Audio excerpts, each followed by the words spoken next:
Andi juga anehnya sering mimpiin kalau si Om Teddy suka mandi bareng sosok sinden itu guys. Ada tulisan kaligrafi Arab yang ditulis pakai spidol permanen warna merah. Halo semuanya, perkenalkan aku dari Sudut Kamar. Sudut Kamar merupakan tempat bercerita bagi teman-teman yang memiliki pengalaman atau kisah horor dan ingin membagikannya agar kita semua dapat merasakan kengeriannya. Nah, buat teman-teman yang pengen berbagi cerita horor kalian bisa banget kirimin ke email di sini ya. Sebelum ke ceritanya, jangan lupa like, komen, dan subscribe ya. Langsung aja ke ceritanya.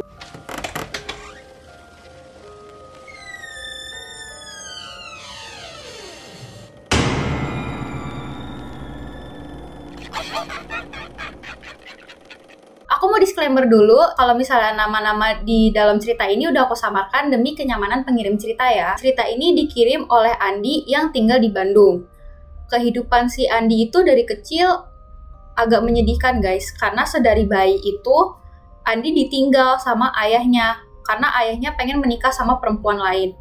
Jadi sejak kecil sampai dia tumbuh dewasa, sampai dia kirim cerita ini, Andi tuh gak pernah lihat, gak pernah tahu ayahnya tuh siapa. Andi sama ibunya itu tinggal di sebuah kontrakan kecil di daerah Bandung. Sehari-hari itu ibunya kerja sebagai karyawan di toko sembako di pasar dari pagi sampai sore. Nah, malamnya itu ibunya Andi jadi tukang cuci sama setrika baju buat tetangga-tetangga kontrakannya. Pada suatu hari, pas Andi lagi pulang sekolah, Andi tuh ngeliat di rumahnya itu ada ibunya. Tumben nih ibunya gak jaga toko sembako. Di depan ibunya itu ada seorang laki-laki yang terlihat lebih muda dari ibunya dan sedang ngobrol berduaan sama ibunya gitu kan. Terus laki-laki itu tuh kayak senyum ke Andi kayak, terus si Andi juga balas senyum. Terus Andi ganti baju segala macam. Abis itu dia main aja, main keluar. Singkat cerita, sorenya setelah Andi selesai main, dia mandi apa segala macam. Terus dia makan bareng ibunya kan di ruang TV gitu, duduk di lantai. Tiba-tiba ibunya tuh nanya ke Andi, Andi mau nggak punya ayah baru? Terus Andi tanya kan kayak, kenapa? Kok tiba-tiba? Ya nggak apa-apa kan, enak kalau misalnya punya ayah baru, nanti ada yang bantuin ibu cari uang. Emang kamu nggak mau kayak teman-teman kamu punya ayah? Di situ tuh Andi yang umur 15 tahun, masih SMP kelas 3, dia tuh udah paham maksud ibunya kayak, oh kayaknya laki-laki yang tadi siang ke kontrakan itu pacar ibunya deh.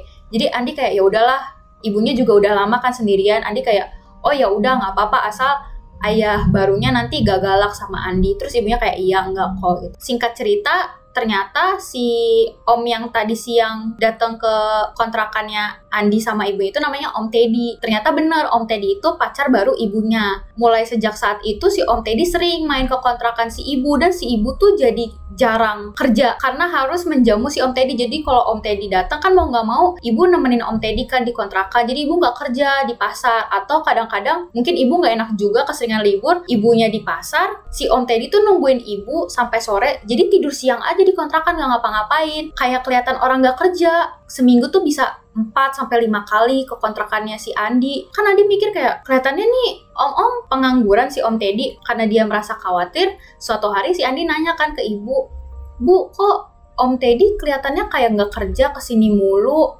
Terus kata si ibu, Om Teddy itu kerjanya kayak panggilan gitu, nggak setiap hari. Om Teddy kerjanya benerin alat-alat elektronik. Jadi kalau emang ada pelanggan biasanya nelfon, baru Om Teddy benerin barangnya. Kalau nggak ada yang nelfon, gak ada yang panggil, ya udah Om Teddy nggak kerja. Terus Andi kayak oh gitu kan. Pas banget besoknya tiba-tiba entah kebetulan atau apa, seakan-akan si Om Teddy ini bisa mendengar kegelisahan si Andi. Si Om Teddy datang ke kontrakan dan ngajak Andi dan ibunya jalan-jalan di mall guys. Andi sendiri ya yang bilang dulu saking susahnya Andi tuh nggak pernah ke mall sampai umur dia 15 tahun. Dia sama ibunya nggak pernah ke mall. Hiburan dia tuh cuma ke pasar malam. Dia nggak pernah kebayang kayak mall tuh kayak gimana sih, enggak. Di situ pertama kalinya Andi diajak ke mall sama Om Teddy. Dia disuruh beli apapun yang dia mau. Ibunya mau baju boleh beli, Andi mau beli mainan manapun boleh, mau beli baju apapun boleh. Abis puas berbelanja mereka makan di mall. Jadi Andi ngerasa kayak, oh jadi gini kalau makanan belanja di mall. Nah pulang di kontrakan, ibunya ngomong kan kayak, kan ibu bilang apa, Om Teddy ini punya uang, Om Teddy ini kerja gitu kan. Terus Andi kayak, oh ya udah gitu kan. Waktu abis belanja dari mall dan makan-makan di mall itu, Andi tidur sama ibunya. Pas mau tidur, tiba-tiba ibunya bilang kayak, Andi udah tidur? Belum Bu, kenapa? minggu depan ibu sama Om Teddy mau nikah siri. Terus Andi kayak, hah? Dalam hati kayak, kok cepet banget, padahal tuh si ibu sama si Om Teddy ini baru pacaran 1 bulan, kok udah mau nikah siri. Cuma Andi pikir demi kebahagiaan ibunya, ya udahlah. Andi cuma bilang, oh iya, nikah di mana? Terus ibunya jawab, di rumahnya Om Teddy di desa bla bla bla. Pokoknya ibunya tuh nyebutin salah satu desa di Jawa Barat. Ibunya bilang nanti kamu ikut ya jadi saksi ibu. Soalnya si ibu ini tuh udah gak ada keluarga selain si Andi. Terus Andi kayak oh yaudah. 1 minggu berlalu, sehabis Andi pulang sekolah di hari Jumat, mereka langsung ke, kita sebut aja lah daerah A gitu kan. Jadi daerah A itu sama kontrakannya Andi yang ada di Bandung itu perjalanannya membutuhkan waktu 2 jam, jadi cukup melelahkan. Dan desanya itu tuh kayak masih perkampungan, kayak rumah-rumahnya masih anyaman bambu, jadi cuma orang-orang kaya aja yang rumahnya semen kan. Di situ Andi sama ibunya sama Om Teddy ketemu sama keluarganya Om Teddy. Di situ ada abah dan emak atau orang tuanya Om Teddy, dan ada kakak-kakaknya Om Teddy, keluarga kakak-kakaknya lah gitu. Sampainya di sana mereka istirahat apa segala macem. Malam itu Andi tidur sama ibunya di kamar salah satu di rumah abah sama emak ya. Dia tidur terus tiba-tiba dia kayak kebelet pipis. Ya udah dong si Andi keluar. Pas dia keluar, jadi kamar mandinya itu posisinya ada di luar rumah, di depan rumah. Jadi kamar mandinya kepisah gitu kan. Pas dia mau lewat ruang tamu gitu, dia ngeliat si Om Teddy sama Abah duduk di lantai di atas tikar sambil bersila. Dan posisinya si Abah sama Om Teddy hadap-hadapan. Satu tangan Abah, jempolnya tuh megangin jidatnya Om Teddy, kayak megangin jidatnya Om Teddy gitu, dipegang. Dan satunya lagi tuh megang rokok. Keduanya tuh terlihat saling tutup mata. Dan Abah kelihatan lagi jampe-jampe seperti sedang membacakan mantra. Si Andi ngintip kayak, itu Om Teddy sama Abah ngapain kayak gitu kan. Pas dia lagi ngintip gitu, tiba-tiba ulah noongan. Andi kayak kaget gitu, ada suara bisikan perempuan yang bilang ulah noongan, yang artinya jangan ngintip. Andi langsung kayak ngeliat ke belakang, gak ada siapa-siapa.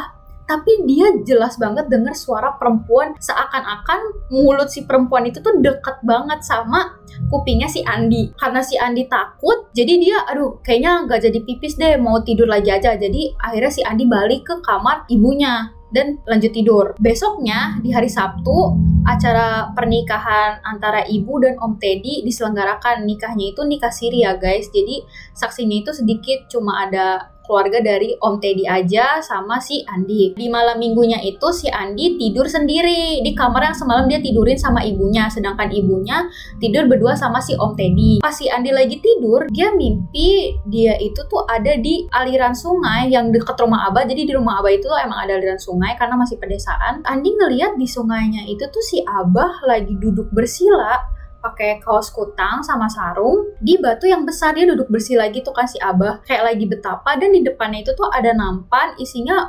kembang-kembang sama kemenyan. Terus Andi di situ tuh kayak lagi ngelayang aja gitu ngeliatin si Abah. Terus asap dari kemenyannya itu tuh tiba-tiba ngebentuk perempuan cantik banget pakai baju kayak sinden. Bener-bener cantik banget. Di situ si Andi tuh sampai kayak melongo gitu, kayak terkesima, cantik banget. Si sinden itu tuh makin lama makin mendekat, matanya merah dan kelihatan marah ke si Andi. Pas si sinden itu dan Andi mulai deket, si sinden itu tuh bilang, "Geus dibejaan ulah noongan wae." Yang artinya udah dibilangin jangan ngintip terus. Si sosok itu tuh marahin si Andi. Si Andi pas digentak kayak gitu, dia langsung bangun, dia kaget, semua badannya tuh udah basah sama keringat, cuma dia nenangin diri dan dia memilih untuk tidur. Paginya pas bangun tidur, Andi pengen jalan-jalan aja keliling desa gitu kan, sekalian olahraga. Pas dia keluar dari rumahnya Abah sama emak, dia ngeliat di jemurannya itu ada sarung yang semalam si Abah pakai, lagi dijemur. Terus dia mikir kayak, loh kok sarungnya sama kayak semalam dia lihat di mimpi? Persis gitu loh guys. Terus kebetulan juga kenapa sarungnya itu dijemur kayak seakan-akan abis dipakai. Terus si Andi mikir kayak, wah kayaknya ada yang gak bener nih antara si Om Teddy sama keluarganya. Jadi kayak yaudah dia pengen cepet-cepet pulang aja ke kontrakan, gak mau lama-lama di sini. Sorenya si Andi, si ibu dan Om Teddy balik ke kontrakan. Om Teddy sekarang resmi jadi ayah baru atau ayah tirinya si Andi dan tinggal bersama di kontrakan bersama ibunya. Nah, sejak si Om Teddy ada di kontrakan, si Andi tuh ngerasa kayak apa ya? Dia tuh gak betah gitu loh deket-deket si Om Teddy.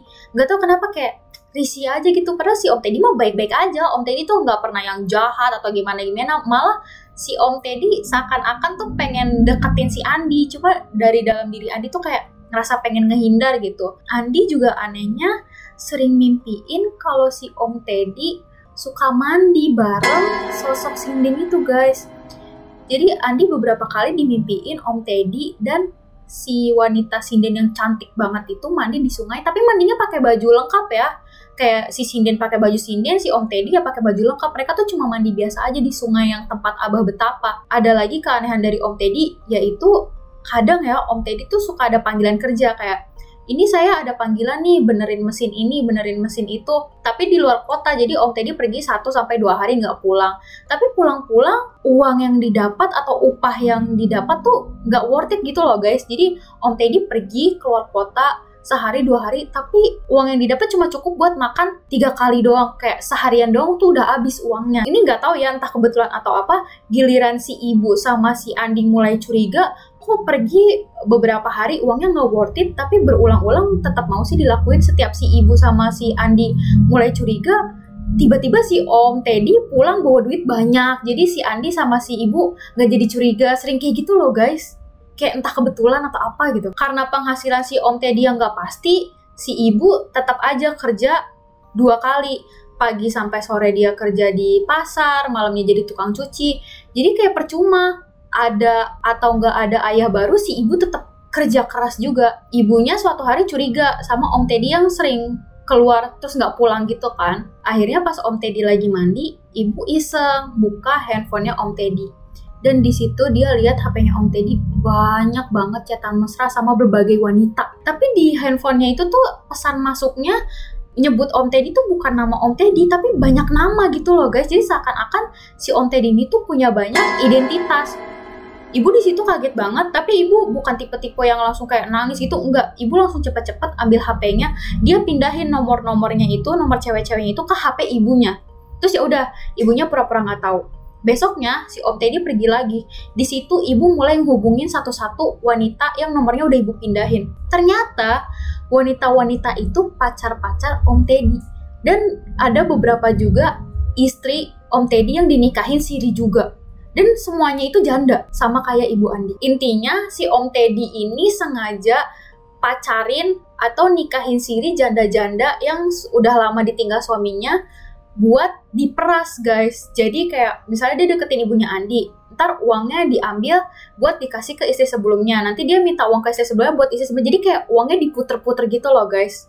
Makanya kan kadang si Om Teddy ini keluar beberapa hari bawa uang dikit, tapi ntar kalau kita udah mulai curiga tiba-tiba bawa uang banyak, berarti itu dia bisa memeras istri atau pacar dia yang lain, guys. Biar satu sama lain gak curiga. Setelah tahu hal itu, ya udah ibu konfront dong ke Om Teddy. Pas Om Teddy pulang kayak, kamu maksudnya apa, bla bla bla gitu. Berantem lah mereka. Om Teddy awalnya nggak mau ngaku, malah nyalain ibu kayak, kamu nggak sopan ya buka-buka HP saya. Terus ibu yang nggak terima kayak, ya kamu lebih nggak sopan bohongin saya, udah cerai aja. Nah di situ Om Teddy mohon-mohon sampai sujud-sujud ke ibu kayak, enggak, saya nggak mau pisah, saya minta maaf. Om Teddy ngaku semuanya. Ya udah akhirnya ibu maafin kan. Tapi di situ Andi juga belum cerita tentang keanehan antara Abah dan si Om Teddy dan si perempuan yang menyerupai sinden itu. Andi diem aja, Andi simpan aja sendiri. Beberapa hari kemudian keadaannya kembali normal, hubungan antara si ibu dan Om Teddy kelihatannya juga membaik. Dan suatu hari pas lagi sarapan, kan mereka bertiga sarapan kan di ruang TV. Si Andi, ayah tirinya atau si Om Teddy sama si ibu sarapan. Terus si ibu tiba-tiba bilang kayak gini, ini ibu pulang dari pasar ada telat ya, soalnya warung sembako lagi banyak mau stok barang, jadi lama pulangnya, soalnya banyak barang masuk lah. Om Teddy sama si Andi, oh iya ya udah nggak apa-apa gitu kan. Yang penting ibu udah izin gitu. Udah ditunggu lama, biasanya tuh kalau misalnya emang nyetok barang paling jam 7, jam 8 udah pulang. Ibu pasti udah sampai rumah karena ibu harus buru-buru buat nyuci dan nyetrika baju pelanggan-pelanggan kontrakan kan.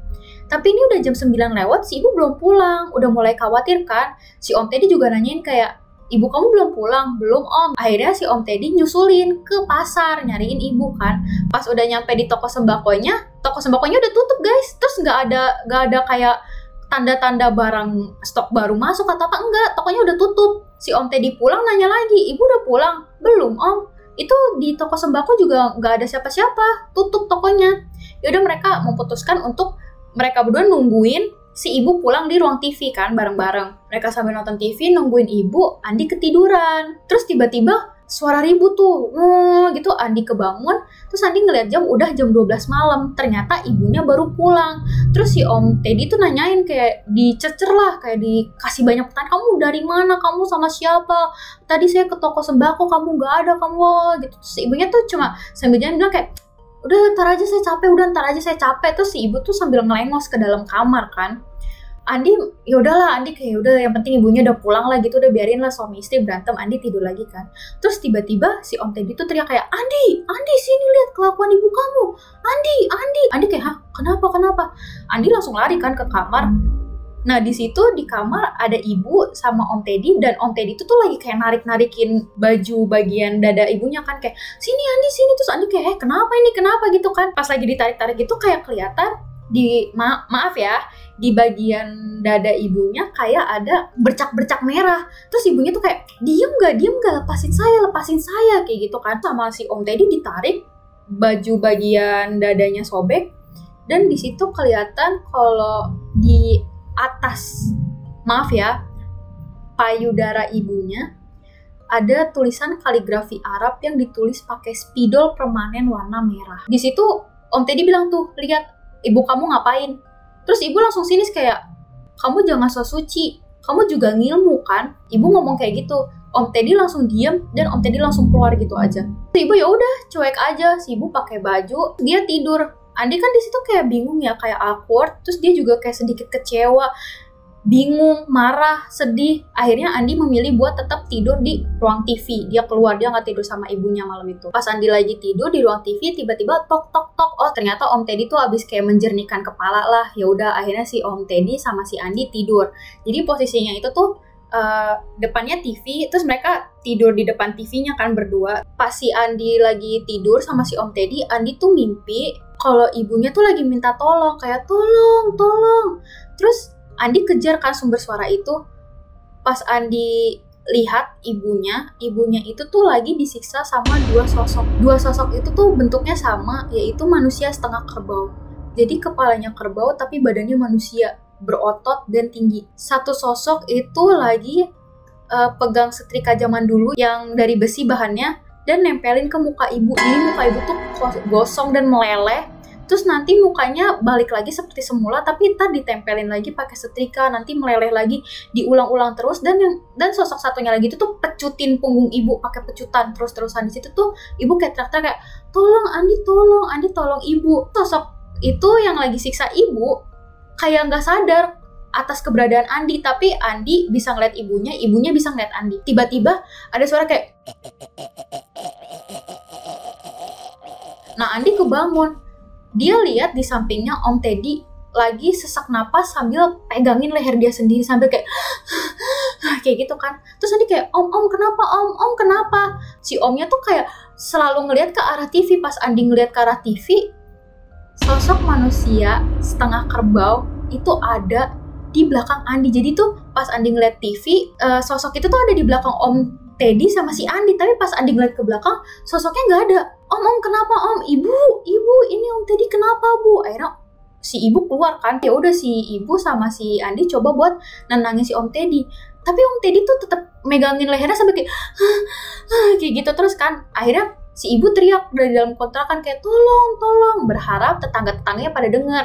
Dan ternyata berhasil, tetangga-tetangga pada datang tuh. Ya udah pada bantuin, pada ngedoain. Akhirnya si Om Teddy mendingan. Terus ditanya kan kayak, ini kenapa? Ini habis kenapa ini? Kok bisa kayak gini? Terus entah kenapa muka ibu sama muka Om Teddy sama-sama menunjukkan kayak pengen nutupin. Jadi si Om sama si ibu kompak gitu bilang, enggak tadi ini suami saya ketindihan. Terus kata Om Teddy, iya tadi saya mimpi buruk ketindihan. Terus kayak, oh ya udah ketempelan biasa kali, kata tetangganya gitu kan. Ya udah semua pada bubar. Sejak kejadian itu suasana di kontrakannya Andi tuh nggak enak, rasanya tuh kayak sesek, panas, ngap. Terus hubungan si ibu sama Om Teddy juga kayak apa ya? Kalau misalnya mereka lagi mesra banget, nempel kemana-mana bersama, romantis, bercanda-bercanda. Tapi kalau misalnya mereka lagi kesel gitu, mereka bisa diem-dieman berhari-hari. Mereka bisa aja tatap-tatapan doang bisa langsung berantem besar gitu loh. Kayak begitu-begitu terus. Kayak Andi lama-lama muak kan. Terus si ibunya juga sebelum kenal sama Om Teddy itu si ibu rajin sholat 5 waktu, setiap malam Jumat mengaji. Tapi sejak nikah sama si Om Teddy, ibu tuh nggak pernah nyentuh mukenanya. Ibu tuh nggak pernah sholat, apalagi ngaji. Terus kalau misalnya lagi denger pengajian, kayak misalnya di TV atau di masjid ada suara pengajian atau suara azan, ibu tuh kayak gelisah, kesel, kayak seakan-akan tuh nggak mau denger deh suara azan atau suara ngajian kayak gitu. Kalau misalnya si Om Teddy emang dari awal kenal sampai sekarang emang nggak pernah ibadah, emang orangnya cuma makan tidur terus keluar rumah aja gitu loh. Selain ibu udah nggak pernah ibadah dan males denger suara azan dan ngaji, si ibu juga kalau misalnya makan satenya itu tuh nggak mau dia langsung makan lewat tusukannya, dia tuh pasti dikeluarin dulu, ngerti kan? Kayak aneh banget biasanya ibunya kalau makan sate ya udah makan sate aja, tapi ini enggak. Yang bikin Andi makin Andi tuh kecewa sekaligus agak nggak mengenali ibunya. Kalau misalnya si Om Teddy lagi pergi beberapa hari, pasti di kontrakan itu ada laki-laki lain yang ngobrol sama ibu, dan laki-lakinya tuh beda-beda. Setiap Andi nanya kayak, ibu itu siapa? Ibu itu siapa? Ibu pasti bilang kayak, oh itu teman lama ibu, oh itu kenalan ibu. Terus Andi bingung kayak, kalaupun itu kenalan atau teman ibu, kenapa baru sekarang main ke sini? Kemarin-kemarin dulu-dulu tuh nggak pernah ada loh teman laki-laki ibu yang datang. Dan anehnya tuh temannya laki-laki semua, nggak ada perempuan. Sejak si ibu sering ketemu sama berbagai macam laki-laki, si ibu tuh udah nggak kerja lagi guys. Entah uang dari mana, ibu tuh bisa beli apapun yang ibu mau. Sampai-sampai Andi tuh bisa dibeliin motor sama si ibunya. Andi sih senang-senang aja ya, tapi Andi juga bingung, uang dari mana kok tiba-tiba uang si ibu tuh banyak banget. Dan yang lebih parahnya lagi, Om Teddy tuh juga nggak mempermasalahkan asal-usul dari uang itu. Om Teddy nggak pernah curiga, Om Teddy nggak pernah nanya. Jadi Om Teddy seakan-akan kayak benalu aja. Om Teddy kayak mikir, oh ya udah, lu sekarang uangnya lebih banyak dari gua minta uang lu. Dan si ibu ngasih aja ke si Om Teddy. Singkat cerita, Andi waktu itu udah berusia 17 tahun dan dia sudah kelas 2 SMA, dimana dia harus kayak PKL guys. Dia itu PKL di salah satu perusahaan mesin di kota Bandung juga, tapi agak jauh dari rumah maupun sekolahnya. Jadi dia kalau mau PKL pagi-pagi naik motor dulu. Dia berangkat pagi-pagi. Entah kenapa di hari itu dia ngerasa kok jalanan kayak sepi banget. Terus dia ya udahlah senang, nggak gitu macet. Pas dia lagi jalan kok tiba-tiba di perut dia kayak ada yang peluk. Pas dia lihat ke kaca spion, ternyata cewek cantik yang pakai baju sinden itu ada di belakang dia, lagi senyum dan matanya merah. Terus Andi langsung kayak kaget gitu kan. Pelukannya itu tuh lama-lama kenceng banget sampai Andi nggak bisa nafas. Terus Andi langsung baca doa, terus dia langsung alihin pandangannya. Pas Andi madep ke depan, dia ngeliat ada sosok manusia setengah kerbau. Di situ Andi kaget banget, jadi di depan dia ada sosok manusia setengah kerbau, tapi di kursi boncengan dia ada wanita sinden yang lagi melukin dia. Dia bener-bener panik, dia langsung banting setir dan semuanya gelap. Andi mulai terbangun, terus di situ dia dengar sayup-sayup suara ibunya manggil-manggil nama dia kayak, Andi ayo pulang, ayo kita ke rumah, pulang yuk, ibu kangen, ayo Andi bangun ya, cepet sembuh. Terus Andi pelan-pelan buka matanya. Di situ dia sadar kalau misalnya dia lagi di kamar rumah sakit. Di situ dia ngelihat muka ibunya yang beda. Dulu kan muka ibunya cantik gitu kan, bersih. Tapi kali ini muka ibunya itu gosong, agak menghitam, dan dipenuhi dengan jerawat yang besar-besar dengan banyak nanah. Di situ Andi masih lemes kan, dia cuma ngeliatin ibunya aja. Terus ibunya kayak paham gitu loh kalau Andi punya banyak pertanyaan. Ibunya cuma bilang, udah kamu jangan banyak tanya, kamu yang penting sembuh dulu. Nanti kalau udah sembuh, ibu ceritain semuanya. Ibu janji. Singkat cerita, Andi beneran gak nanya apapun sampai dia bener-bener sembuh, sampai dia bener-bener pulang ke kontrakan, baru ibu jelasin. Ternyata si Om Teddy itu emang penipu guys. Jadi si Om Teddy itu ngilmu sama si Abah buat menambah karisma dan pesona. Makanya si Om Teddy punya banyak pacar dan istri-istri untuk memeras. Jadi si pacar-pacar dan istri-istri Om Teddy ini kayak terkesima sama Om Teddy dan rela memberikan uang dan segalanya untuk Om Teddy. Dan kenapa si Om Teddy milih korbannya semuanya janda seperti ibu? Karena Om Teddy berpikir bahwa kebanyakan janda itu merasa kesepian dan mudah luluh oleh rayuan dan perhatian. Makanya Om Teddy memilih korban-korbannya itu semua janda-janda. Ibu tahu hal itu langsung gak mau kalah. ibu cari di pasar kenalan gitu, kayak ada yang kenal dukun gak, ada yang kenal dukun gak. Akhirnya ibu nemuin kenalan dukun yang bisa memasangkan susuk. Jadi ibu masang susuk buat si Om Teddy juga terkesima sama kecantikan si ibu. Makanya waktu itu ada tulisan Arab di dadanya si ibu, yaitu salah satu syarat si ibu itu tuh pasang susuk. Tapi karena si ibu serakah, si ibu tuh nggak pakai susuk itu cuma buat menggoda Om Teddy agar nggak lari kemana-mana. Tapi ibu juga menggodain laki-laki lain. Makanya banyak kan waktu itu laki-laki yang berkunjung ke rumah ibu yang ibu bilang enggak, itu kenalan ibu.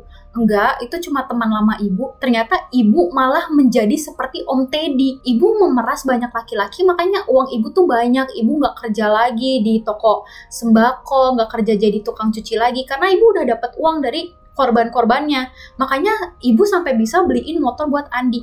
Dan si Om Teddy ini kelihatan nggak peduli. Om Teddy juga nggak masalah. Om Teddy juga tahu apa yang sedang ibu lakukan. Jadi Om Teddy malah jadi benalu.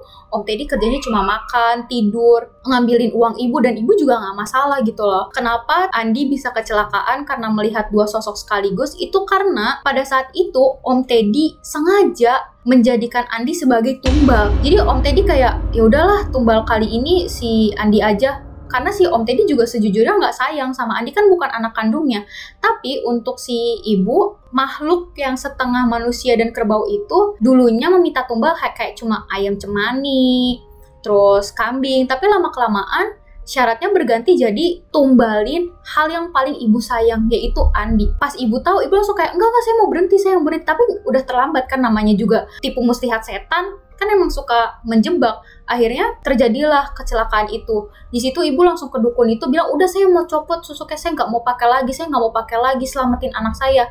Kata dukunnya, ya saya bisa ilangin susuknya, saya bisa copotin susuk ibu, tapi saya nggak tanggung jawab anak ibu dijadiin tumbal atau enggak. Itu mah urusan ibu sama setannya, bukan urusan saya mah cuma pasang sama lepas aja. Makanya guys, jangan mau bergaul sama dukun. Dukun tuh kayak gitu, awal-awal doang marketing, kayak ayo sini, ini bagus loh, hasilnya permanen, instan. Tapi kalau misalnya kita kenapa-kenapa mah udah, dia mah lepas tangan, gak peduli sama kita. Makanya jangan main-main dukun deh. Ya udah, ibu bilang, yaudah saya nggak peduli, pokoknya saya mau copot susuknya dulu. Yaudah, si ibunya copot kan susuknya. Tapi si Andi tuh tetap koma guys. Andi nggak bangun-bangun. Di situ ibunya kayak kalang kabut. Ibunya coba cari ustadz, cari kiai yang bisa membantu ibu lepaskan dari perjanjian setan itu dan menyelamatkan si Andi. Sampai akhirnya si ibu kenal sama satu kiai yang bisa bantu. Tapi kiai itu bilang dari awal kayak, Bu, saya bisa bantu meruqyah ibu. Insya Allah ibu bisa lepas, tapi saya nggak bisa jamin anak ibu juga selamat. Semisal anak ibu lewat atau meninggal, ikhlas ya Bu, ikhlas, tapi janji juga bertobat. Terus ibunya kayak, ya udah, ibunya kayak pasrah, udah berserah diri lah. Akhirnya setelah beberapa kali diruqyah, Andi bangun tuh. Makanya si ibu juga mukanya hancur kayak gitu karena susuknya udah nggak bekerja lagi, dan itu salah satu bagian dari konsekuensi si ibu pernah memakai susuk. Singkat cerita, beberapa hari kemudian si ibu ngajak Andi buat pindah karena gimana pun juga ibu malu kan sama tetangga-tetangga sekitar. Ya udah, Andi sama si ibu pindah ke kota lain dan menjalani kehidupan baru dari nol. Sekarang Andi sudah besar, Andi sudah berkuliah di salah satu universitas ternama di daerah Bandung, dan ibu Andi kondisinya sudah membaik, mukanya juga sudah mulai sembuh, dan ibu Andi bekerja di salah satu rumah orang kaya sebagai asisten rumah tangga. Dan Andi sama ibu udah hidup bahagia, mereka berdua ngerasa udah ibu dan Andi aja udah cukup, gak perlu ada ayah baru. Sekian cerita dari Andi. Makasih Andi udah kirim ceritanya. Buat teman-teman sekalian yang pengen kirim cerita, jangan lupa kirim ke cerita di sini. Dan aku mau minta maaf kalau ada salah kata atau penyebutan. Sampai jumpa di video selanjutnya. Jangan lupa like, komen, dan subscribe. Bye-bye!